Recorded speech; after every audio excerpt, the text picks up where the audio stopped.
Bonjour à tous et à toutes. Je fais cette petite intervention parce que j'ai observé que les débats actuels qui semblent enflammer la toile portent sur la candidature de Pasteur Ntoumi. Donc j'interviens ici aujourd'hui en tant qu'observateur avisé et je souhaiterais poser un certain nombre de questions qui me taraudent, je dois l'avouer, depuis longtemps. Et je me suis toujours interrogé si j'étais le seul ou que nous étions nombreux à se les poser, ces questions. Toumi apparaît aux yeux de Congolais comme une énigme après je ne sais pas combien d'années déjà, parce que ça fait longtemps que le phénomène Toumi est apparu dans notre pays. Et jusqu'à aujourd'hui, il continue à susciter une forme d'inquiétude ou d'interrogation sur un certain nombre de Congolais en tout cas. Pour la première question qui me vient à l'esprit, c'est comment pouvons-nous expliquer cela? Qu'un tel phénomène qui dure depuis plusieurs années, que nous ne nous soyons pas permis depuis là d'essayer de trouver nous-mêmes les réponses. Et qu'aujourd'hui encore, nous continuons à nous interroger sur sa personne, ou même sur ce qu'il est réellement. Parce que j'ai semblé voir une vidéo qui passait où le titre était Qui est réellement Toumi? Bon, je pense que l'abbé Yanguissa a lancé le débat. Excusez-moi. Il me semble que l'abbé Yanguissa a lancé le débat et j'ai vu mon très cher grand frère Maître Massimo Tchassé relayer le message de monseigneur, de l'abbé Yanguissa, pardon. Et donc, suite à cela, j'ai souhaité apporter un certain nombre de questionnements. Donc, je ne connais pas Ntoumi, je ne l'ai jamais rencontré, mais comme bon homme de Congolais, j'entends parler de Ntoumi. Et donc, je me suis permis de m'interroger. La première question m'avait un peu, je veux dire, vraiment taraudé, c'était de savoir comment est-ce que nous pouvons continuer à nous interroger sur Ntoumi alors que nous connaissons des personnes qui ont côtoyé Ntoumi dès le commencement. Je vais citer ici mon ancien et colonel Monsunda, Pierre Simon, qui est actuellement en France. Je pense que Monsunda pouvait intervenir pour éclairer les Congolais, puisque Monsunda et bien d'autres ont à un moment donné été sur le terrain au Congo, hein, sous le commandement, on va dire comme ça, de Ntoumi. Bon. Donc si Monsunda peut aider les Congolais à comprendre, ça serait une bonne chose, je pense. C'est une invitation ici que je lance donc au colonel Monsunda pour qu'il donne, lui, son point de vue sur cette personnalité ou ce personnage que les gens n'arrivent toujours pas à cerner après tant d'années. Le pasteur Ntoumi, de son nom le plus connu, et de son vrai nom, il me semble que c'est Bintango, Bintango Frédéric, qui n'est pas un homme âgé. Je crois qu'il est né, je pense, en 64 ou 65. Donc, ce n'est pas un vieux. Alors, je ne comprends pas que jusqu'à présent, les gens n'arrivent pas à vraiment éclairer les Congolais sur ce qu'est vraiment la personne de Ntoumi. Donc, ma première question, c'était pourquoi est-ce que le colonel Moussunda, par exemple, et bien d'autres, qui ont côtoyé Ntoumi dès le commencement, ne prennent-ils pas la parole pour essayer de donner un éclairage à ce sujet? C'était donc la première question. Une autre question, c'est depuis, je veux parler de 2009 précisément. Depuis 2009, donc l'élection de 2009, j'ai souvenance que tous ceux, je dis bien tous ceux qui étaient candidats à cette élection en 2009 ont côtoyé Ntoumi ou du moins se sont approchés de Ntoumi. Tous, sans exception. Mfoussia, Lenjo Mathias, d'une manière ou d'une autre, tout ce monde-là a côtoyé Ntoumi ou du moins l'ont approché en 2009. Alors, la question c'est, si Ntumi était avec Sassou, ils n'ont pas pu lui poser ces questions et puis par leur intelligence, je suppose, qu'ils auraient pu décrypter un certain nombre de, comme on dit, un détecteur de mensonges. Ils auraient pu détecter le mensonge de tout ce que Ntumi leur racontait quand même. Il y a quand même beaucoup de gens qui ont défilé chez Ntumi.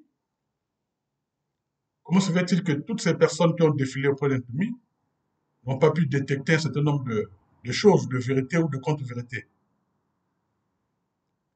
Il n'y a que, semble-t-il, aujourd'hui, l'abbé Nyangissa qui apparaît comme par enchantement, comme ça, pour nous dire, voilà, je suis allé voir Ntumi, je ne sais pas. Il ne dit pas en quelle année déjà. Et quand il explique, il parle, à l'époque, il y avait un front, je ne sais pas trop quoi. Donc je suppose que c'était au moment où il y avait encore des réelles tensions. Bon. Donc l'abbé Nyangissa est allé voir Ntumi à cette époque-là, dont il ne précise pas exactement la date, et il nous dit clairement, en tant qu'homme de Dieu, qu'il ne ment pas et qu'il dit toute la vérité. Et donc, nous sommes censés le croire. Ou du moins, on croit à quelqu'un, donc censé lui croire. OK? Bon. Et si nous devons croire à ce que dit l'abbé Nyangissa, je voudrais donc poser la question suivante à l'abbé Nyangissa. Première question donc à l'abbé. En quelle année a-t-il rencontré Ntumi? On aimerait bien qu'il nous dise en quelle année a-t-il rencontré Ntumi.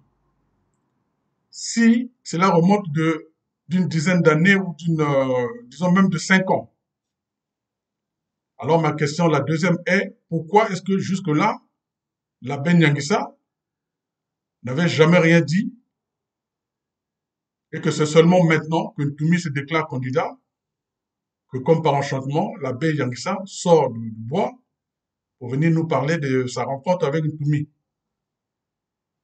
Ntumi a toujours été un problème pour les gens, notamment des originaires de la région du Pôle. Il est suspecté de tout. Alors, l'abbé Nyangissa, qui est de la même région, du même département que Ntumi, qui est donc lui aussi préoccupé, j'imagine, comme tous les fils du Pôle, pourquoi, jusqu'à présent, l'abbé Nyangissa était resté silencieux sur ce qu'il avait découvert ou ce qu'il avait entendu, qui pouvait le laisser croire que, qui pouvait lui laisser croire que euh, Dumi était un pion de Sassou. Pourquoi c'est seulement maintenant que l'abbé Nyangissa en parle? Donc ça, c'était ma deuxième question à Nyangissa. Je répète, la première, c'était en quelle année se sont-ils rencontrés?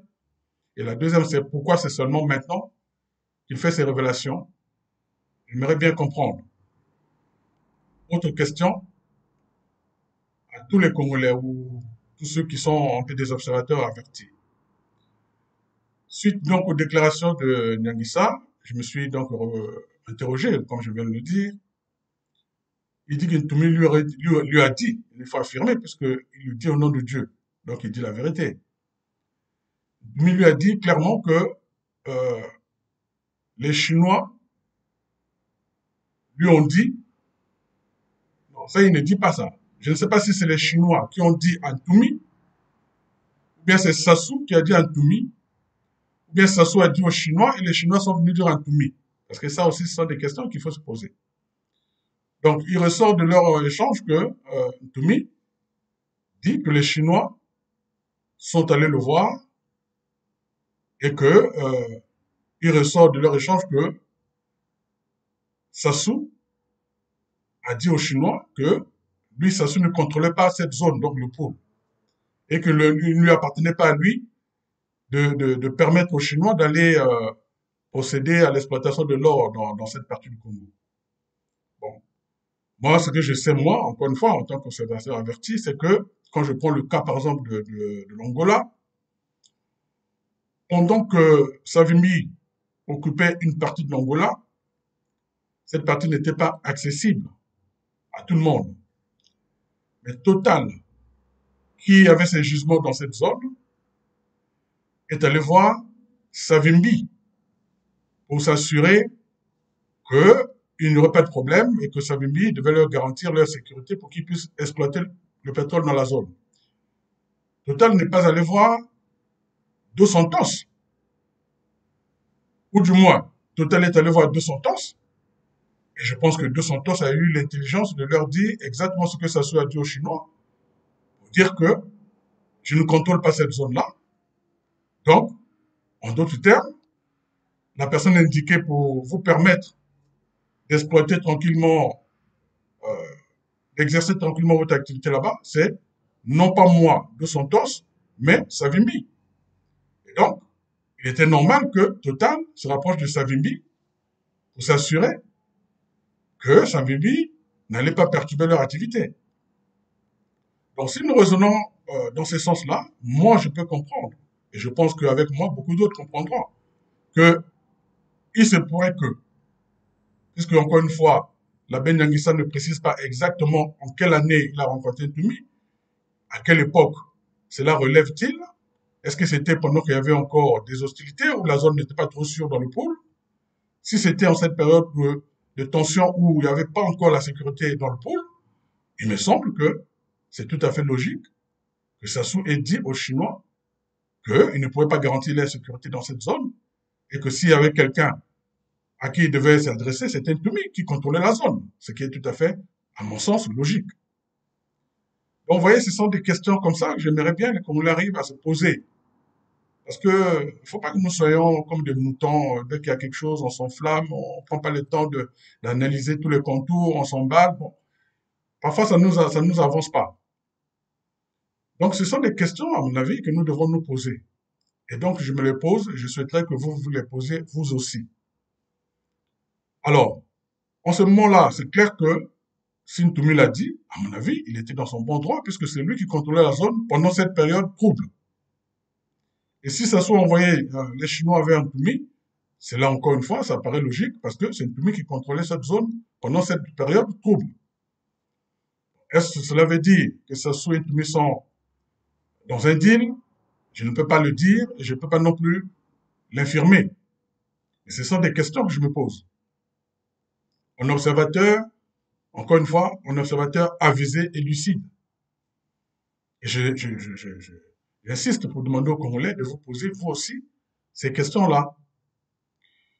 Donc, cette question de Ntumi est une question, je veux dire, qui est pas facile, puisque Ntumi lui-même est très peu bavard là-dessus, Sassou non plus, Sassou également. Donc, je suppose que les deux côtés profitent, ou du moins veulent entretenir le flou pour certainement garder l'énigme, puisque Ntumi, en tant qu'homme, enfin, Ntumi qui se veut homme de Dieu, j'imagine qu'il a toujours voulu entretenir un mythe autour de sa personne. Donc, tout ce flou-là participe de ce mythe, ce qui est tout à fait normal. La preuve, je ne sais pas combien d'années après la surgissance du phénomène Toumi, les gens continuent à s'interroger. Parce que le mythe est créé et il entretient le mythe. Et Sassou Nguesso, qui tire certainement avantage aussi, ben, entretient lui aussi le mythe. Bon, maintenant, moi je l'ai dit, je pense à un ami, une fois, moi-même j'ai été victime de toutes ces suspicions des Congolais. Il y a des gens à Paris qui ont pris leur, des gens que je considère comme très peu intelligents, qui ont passé leur temps à dire à mes villependés, voilà, Mabile Mono, c'est un pion de Nguesso, faut pas l'écouter. Bon, moi, ça m'a fait rire parce que je dis aux gens, mais attendez. Donc, moi, Mabile Mono, je suis vraiment le plus idiot de la Terre. J'ai fait, je suis officier de l'armée. Ensuite, j'ai fait des bonnes études dans les meilleures universités de France et d'Angleterre. Donc, je suis un cadre hyper bien formé. Et donc, moi, je vais choisir pour ma vie de rester en France, jouer les tops, pendant que des moins, ceux que je considère comme des idiots, eux, ils vont au Congo, occupent des postes de responsabilité, gagnent des milliards. Et donc, moi, je resterai à Paris pour être là, l'informateur de ces gens-là, qui, à mon sens, ne valent pas grand-chose. Enfin, c'est quand même sérieux.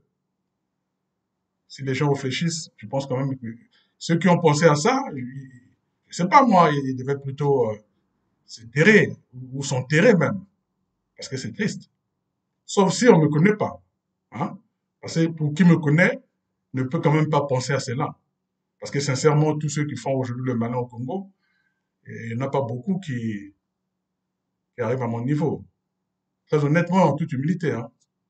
Alors donc moi, j'aurais accepté, moi, de jouer les tops à Paris, et ça serait donc ça, le rôle que j'aurais donné à ma vie, pour que ceux qui ne valent rien, eux, s'amusent au Congo. Vous voyez? Donc souvent, les Congolais ne poussent pas loin la réflexion. Cette question-là, si je la soulève, c'est parce que je me suis moi aussi posé la question de savoir, mais Toumi est dans un deal avec Sassou. Ok. Bon. Comment expliquer que Toumi, à qui l'on prête donc d'avoir des milliards que Sassou lui donne, accepte lui de vivre comme un rat, hein, dans des conditions difficiles dans la forêt, juste parce qu'il faut que Sassou lui vive heureux à Brazzaville avec ses enfants, avec d'autres fils du poule, qui vont faire allégeance sur Sassou, qui deviennent ministres, qui deviennent, je ne sais pas, députés, qui deviennent je ne sais pas qui. Donc Ntoumi, lui, il va dire, bon, voilà, vous, les autres fils du poule, vous pouvez aller chez Sassou, vous vivez bien à Brazzaville, on vous donne tout, les voitures, enfin, on vous donne des voitures, les maisons, vous vivez vraiment la vie de Pacha, et moi, Ntoumi, bon, j'ai choisi de servir Sassou, mais en vivant dans la brousse, comme un rat. Et comme Sassou lui-même lui dit, dans les buissons. Je ne connais pas le niveau intellectuel d'Ntoumi, mais au moins, en tant qu'un être réfléchi, quand je l'écoute, hein, je pense qu'il est quand même raisonnable. Et c'est pas quelqu'un qui est déséquilibré. Quand je l'entends parler, alors je pense qu'il est quand même capable de se dire, si c'est ça, le rôle qui s'est assigné dans sa vie, mais il doit quand même se sentir malheureux. Parce qu'en réalité, si je vois bien Ntoumi et Sassou, ils ont à peu près le même niveau d'études. Il me semble que Ntoumi a fait jusqu'au bac, je crois. Mais Sassou n'a qu'un BPC. Il n'a même pas fait la seconde dans sa vie. Alors donc, Ntoumi accepterait, lui, que Sassou, qui ne vaut rien du tout, devienne donc le dieu de la terre au Congo. Il vit dans les meilleures conditions. Et lui, Ntoumi, qui est en alliance avec Sassou, et lui, sa vie, c'est vivre dans les buissons. Tout ça pour emmerder ses propres frères du poule, au service de Sassou. Si c'est cela vraiment, je veux dire, il y a quand même un problème, hein, au niveau d'Ntoumi. Les gens doivent se poser aussi toutes ces questions-là. Autre question. Autre question que je me pose et dont j'aimerais que vous vous posiez aussi. Dans leur jeu, puisque nous considérons qu'ils sont dans un jeu, dans leur jeu diabolique, donc, Sassou et Ntoumi s'accordent pour dire que Ntoumi, lui, il reste dans la forêt, poule, ou du moins vit dans un village euh, de poule, et de temps en temps, donc, on crée des incidents. Sassou envoie donc quelques fils du Nord à la mort, puisque souvent, lorsqu'il y a ces affrontements-là, Sassou n'envoie pas que les fils du poule pour aller combattre Ntoumi dans le poule, il envoie aussi ses cobras, hein, parce qu'en vérité, Sassou a son armée, il n'a jamais dissous vraiment les cobras, puisque nombreux sont à Tamicho, formés à Tamicho, tout ça. Donc Sassou envoie ses éléments de Tamicho, qui sont des mouchis pour la plupart, il les envoie donc servir de chair à canon auprès d'Ntoumi dans le poule. Parce que tous les Congolais ont vu les cercueils alignés de ceux du Nord qui sont tombés sur le champ de bataille dans le poule. Donc, Ntoumi fait tuer euh, les fils du poule par Sassou, et Sassou fait tuer les fils du Nord par Ntoumi. Tel est leur deal, si je comprends bien. Alors, si c'est cela, j'inviterai aujourd'hui les Congolais du Nord à ne plus, je dis bien ne plus, faire confiance à Sassou Nguesso. Parce qu'en ce moment-là, ça veut dire que Sassou et Ntoumi sont tous les deux des gens très dangereux. Ntoumi décime le poule et Sassou décime une bonne partie des hommes valides du Nord. C'est cela ce que ça veut dire. Alors la question c'est, à qui profite tout cela? Il me semble que c'est à Sassou si c'est vraiment ça. Et donc Ntoumi accepte un deal aussi déséquilibré pendant autant d'années. Tout ça ce sont des questions, encore une fois, qui me taraudent tout le temps. Et les fils du Nord aussi n'ont pas compris depuis là que Sassou est en train de les prendre vraiment pour des idiots. Pourquoi accepte-t-il d'aller combattre dans le pôle chaque fois que Sassou les envoie, en sachant que Sassou est dans un deal avec Ntoumi? Pourquoi ces fils du Nord-là acceptent d'y aller et mourir? Vous voyez, il y a beaucoup de questions hein, de bon sens que nous pouvions nous poser depuis des années pour essayer de décrypter ou de comprendre qu'est-ce que c'est que cette relation entre Sassou et Ntoumi, qu'est-ce que ça cache réellement. Bon, j'ai suivi aussi, j'avais suivi pendant le procès le général Dabira dire que euh, à l'époque, je ne sais pas s'il était déjà général, mais il était encore colonel, Nangambwala partait ou envoyait des armes, ou du moins fournissait Ntoumi en armes. Bon, c'était pour le compte de qui? De Sassou, pour tuer donc le fils du Nord qui devait aller combattre Ntoumi, ou bien c'était à son propre compte à lui, Nangambwala, qui voulait faire un coup d'État contre Sassou. Ce sont des questions. Alors, si Nangambwala devait faire un coup d'État contre Sassou, comment expliquer que le même Nangambwala se soit donc appuyé sur Ntoumi, qui lui est l'allié de Sassou, pour venir faire un coup d'État contre Sassou? Comment peut-on comprendre cela? je, je, je suis peut-être un peu idiot, mais franchement, moi, ça me dépasse. Nyangambola veut, je suppose, faire un coup d'État contre Sassou. Donc, il va armer Ntoumi, qui lui est l'allié de Sassou. Et que, à mon avis, Nyangambola ne pouvait pas ignorer. Si réellement Ntoumi est l'allié de Sassou, s'il y a des gens qui peuvent ne pas le savoir, c'est des gens comme les Nyangambola, les Ukemba, tous ces gens-là. Bon, alors, donc, sachant que Ntoumi est l'allié de Sassou, comment pouvons-nous expliquer que Nyangambola aille le doter en armes pour espérer qu'il vienne tuer Sassou? C'est quand même, ça interroge, hein? Bon, là, je pose cette question au général Dabira qui a sorti cette affaire pendant son procès, euh, comme pour dire que Ntumi était un pion, euh, de Sassou d'un côté, et en même temps que Nyangambola était dangereux et que Nyangambola voulait faire un certain coup d'État contre Sassou. Je pense que c'est dans ce sens-là qu'il a sorti cette affaire. Mais dans tous les cas, vous voyez, il y a beaucoup, beaucoup, beaucoup de questions qui peuvent être posées, hein, des questions de bon sens, je le répète. Donc, voyez-vous, j'invite les Congolais aujourd'hui à essayer d'analyser tout cela. Maintenant, pour aller encore dans le sens, je l'ai dit tout à l'heure, depuis 2009, oui, tous ceux qui ont candidaté à une élection face à Sassou sont allés vers Toumi. Bon, j'ai entendu Mounari déclarer que Toumi était un jeu, bon, tout ça, mais je répète, Mounari est originaire de Nubolande, comme on dit couramment. Mounari, après la chute de Lissouba, avait certainement, s'était réfugié, je pense, en France, mais il y avait des gens qui étaient restés sur le terrain, comme le Moussunda, dont je viens de citer le nom, qui ont travaillé avec Ntoumi. Donc, normalement, Mounari n'est pas censé ignorer la vérité sur Ntoumi. Pourquoi est-ce qu'à cette époque-là, Ntoumi n'a pas vendu les Nibolek à Sassou Nguesso, les Nibolek qui étaient avec lui dans une alliance? Pourquoi Ntoumi ne les a pas vendus? Pourquoi est-ce que les Moussunda aujourd'hui on l'a vu sauve alors qu'ils ont été entre guillemets en contact d'Intoumi qui était l'ami de Sassou, qui était l'allié de Sassou, qui était l'envoyé de Sassou? Pourquoi les Ntoumi ne les ont pas éliminés sur le terrain? Ce sont des questions que les Mounari devaient se poser, que nous tous nous devons nous poser. Voyez-vous? Bon, donc en 2009, les gens qui étaient portés candidats à l'élection sont allés voir Ntoumi.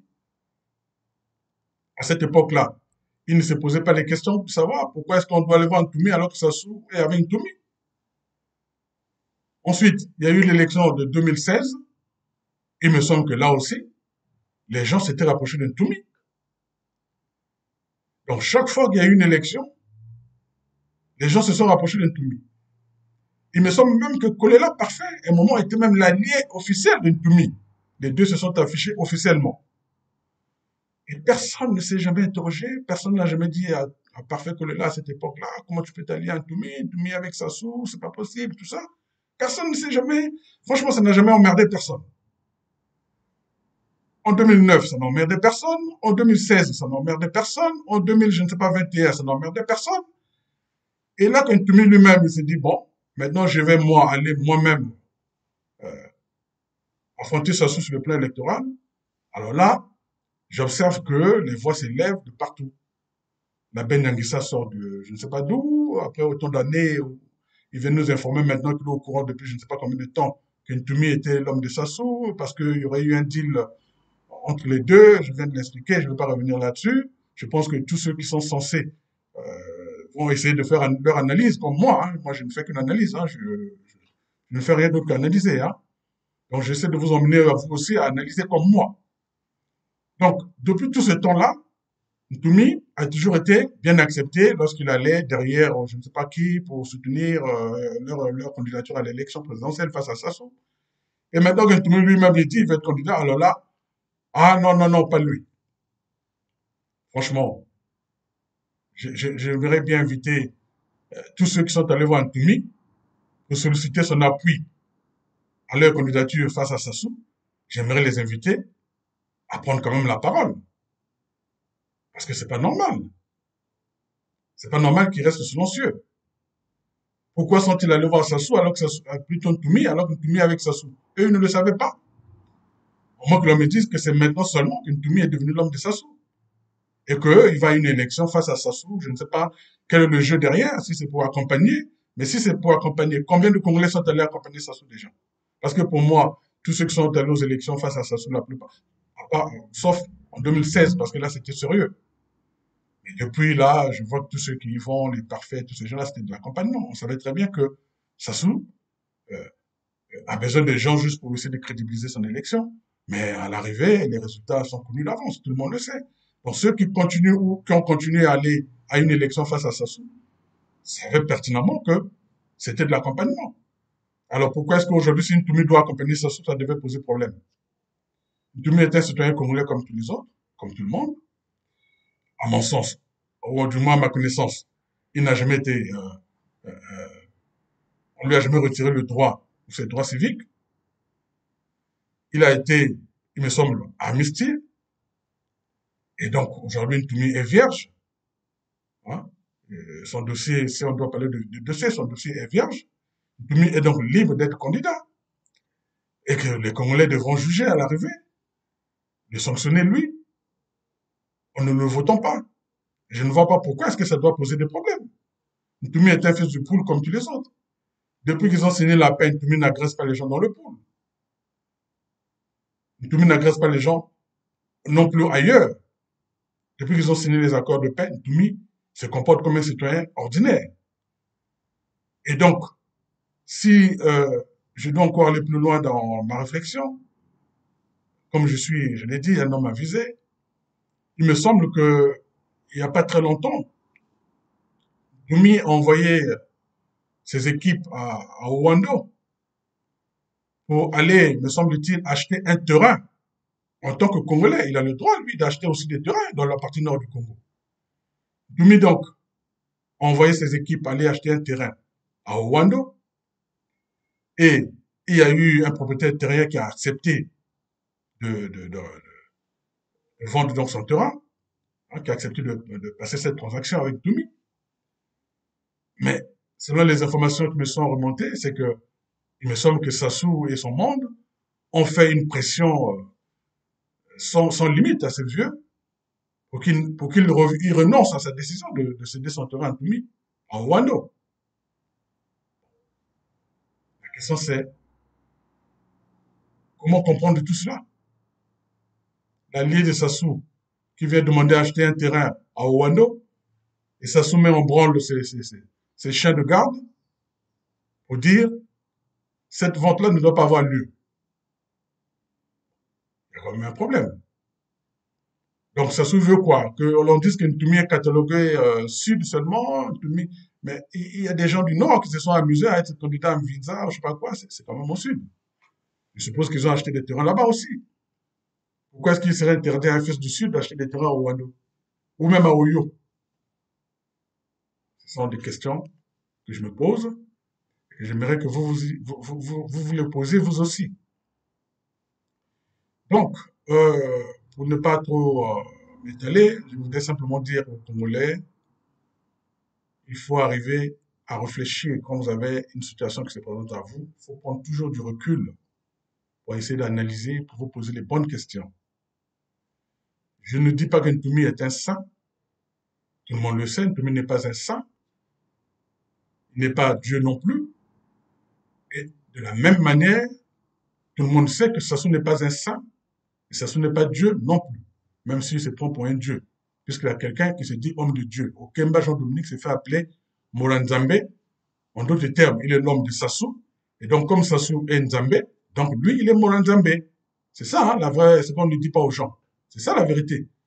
C'est pas que Ntumi, et c'est pas que Okemba est un homme de Dieu. Ça, tout le monde sait que Okemba, c'est un homme de fétiche, un homme, et tous les Congolais le savent. Donc, un homme de fétiche ne peut pas être un homme de Dieu. C'est une évidence. Mais comme Sassou se prend pour un Dieu, et que Okemba se considère comme l'homme de Sassou, et donc Okemba est l'homme de Dieu, c'est-à-dire de Sassou, de Dieu Sassou. C'est ça la vérité. Bon, mais tout le monde sait que Sassou n'est pas un Dieu, puisqu'il est mortel comme tout le monde, et comme tout le monde sait aussi qu'il a tellement peur de la mort, Sassou. Et Dieu n'a pas peur de la mort. Donc, ni Sassou, ni Ntumi ne sont ni saints, ni Dieu. Sassou a beaucoup de sang sur les mains. Ntumi en a certainement aussi, parce que je considère que, avec tout ce qui se passe dans le pôle, si lui n'a jamais pris l'arme pour tirer sur quelqu'un, bon, au moins les gens ont tué en son nom. Donc, il est lui-même responsable de toutes les tueries que les gens font en son nom, ou que les gens font pendant son nom. De la même manière que Sassou est exactement dans le même cas qu'un Ntumi, c'est-à-dire Sassou a des mains, mais je dirais imbibées de sang. Voilà. Donc, je ne comprends pas trop bien que la candidature d'un Ntumi pose problème et que la candidature de Sassou ne pose pas les mêmes problèmes. Les mêmes problèmes que nous posons vis-à-vis de la candidature d'un Ntumi, nous devrons nous les poser en tant que Congolais vis-à-vis de la candidature de Sassou. Parce qu'ils sont sur la même, disons, sur le même terrain, ou du moins sur la même ligne. S'ils sont alliés, on doit donc s'opposer à la candidature de Ntumi parce qu'elle est liée à Sassou. Mais nous devons aussi nous opposer à la candidature de Sassou parce qu'elle est liée à Ntumi. Les exactions que Ntumi a commises, eh bien, Sassou en est complice puisqu'ils sont alliés, si tel est le cas. De la même manière, ce que fait Sassou, Ntumi doit en être redevable, ou du moins, il doit en être aussi responsable, co-responsable, puisqu'ils sont alliés. Il est donc complice. Alors, franchement, mes frères et sœurs, hein, je dois parler comme ça, je vous invite simplement à la réflexion. À la réflexion. Si ce que je suis en train de vous dire aujourd'hui peut essayer de vous éclairer, ben je souhaiterais que vous laissiez Ntumi aller candidater tranquillement face à Sassou, tout comme nous laissons Sassou depuis des années candidater. Et que celui qui va l'emporter, l'emporte. Voilà. C'est aussi simple que cela. Voilà ce que je souhaitais dire aujourd'hui, après avoir écouté la sortie très très tonitruante de l'abbé Nyangissa, et surtout ma surprise de voir que mon grand frère Massengo Tassé se soit fait l'écho de cette sortie tonitruante. Lui, Massengo Tassé, qui m'a expliqué qu'il a été accueilli par Ntoumi, qu'ils ont échangé.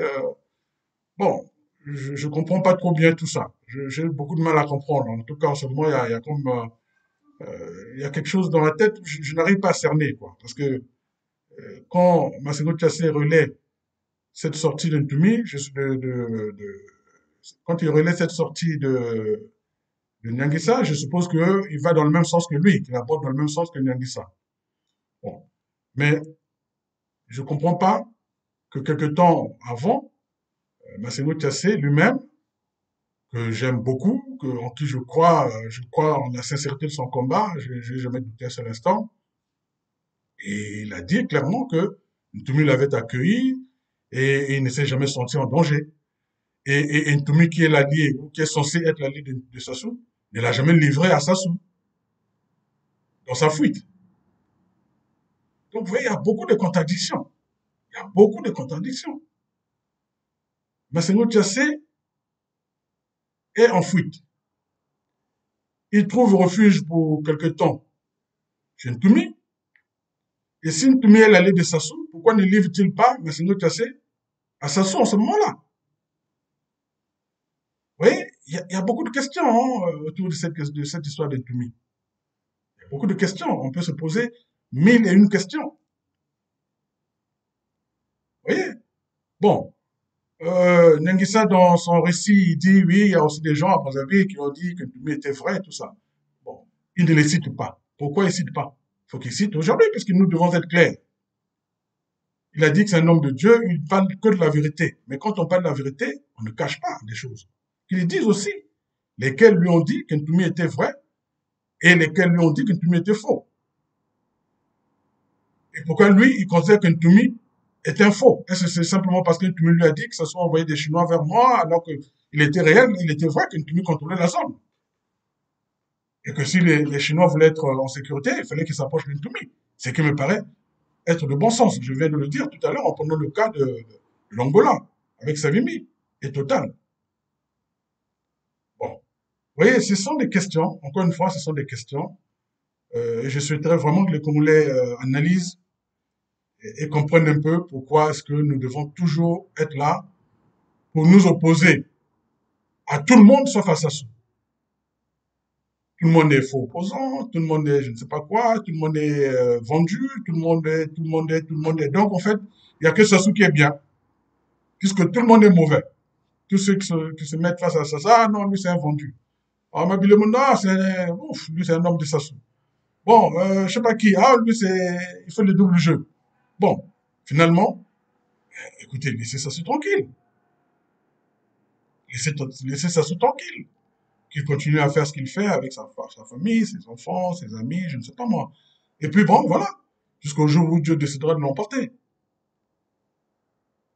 Voilà. Mais sinon, laissez les gens qui veulent faire leurs preuves. Si aujourd'hui Ntoumi décide d'affronter Sassou sur le terrain électoral, eh ben, laissons Ntoumi le faire. S'il échoue, il va échouer. Ou on ne sait pas comment cela va se terminer.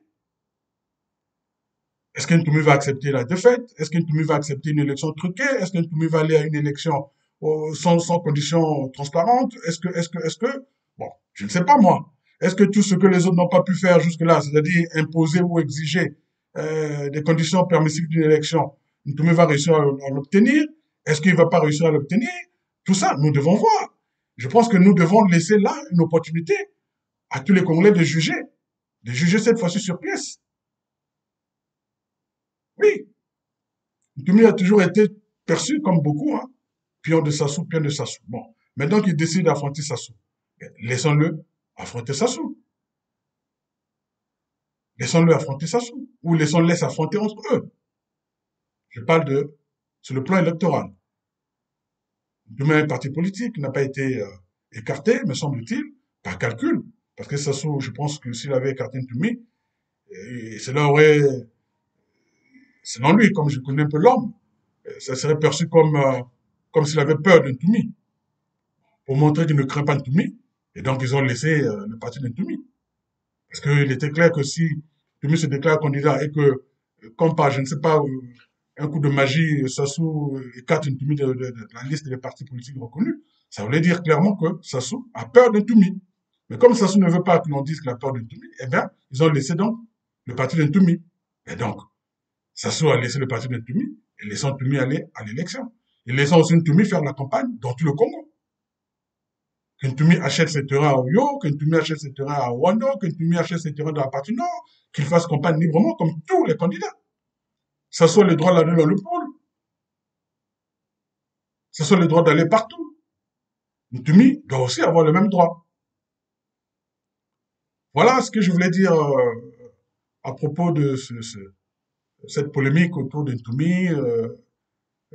Et donc, je voulais donner ce petit point de vue qui repose essentiellement sur des questions, uniquement sur des questions que je me pose et rien d'autre. Voilà. Merci à tous et merci à toutes.